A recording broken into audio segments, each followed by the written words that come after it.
pandemic has put restaurants in a bind. With more people choosing delivery, Chloe Nordquist found businesses have a costly decision to make about how to get food to their customers. For many restaurants like this long-standing diner, the experience is part of what they serve. I mean, we were built to serve people inside. But with ever-changing COVID-19 related dining restrictions and winter looming, delivery is becoming a more enticing option for customers. And for Sam's No. 3, delivery apps make that easy. We're able to continue to serve our product. I mean, just try and stay relevant as far as people eating our food. Sam's has 3 locations. At 2 of them, 90% of orders are now made through delivery apps, which can be convenient for customers but costly for some of the restaurants. You know, they take a commission, but those commissions now have been capped. You're pretty much at the mercy right now of those delivery services. Sam Armitage chooses to stick with the apps to get his food out there to people. While for other restaurants, the cons of delivery apps outweigh the pros.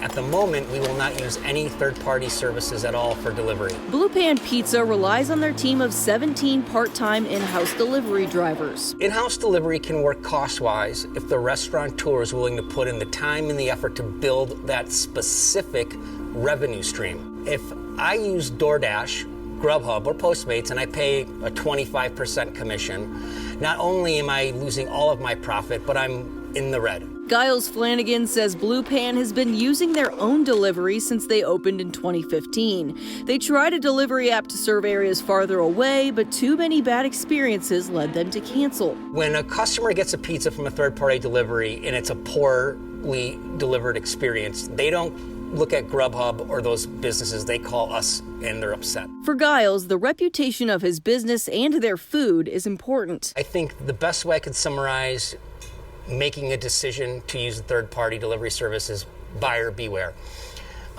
This is our experience, and I'm not saying this is everyone's experience. It's a balancing act for these apps like Uber Eats and Grubhub.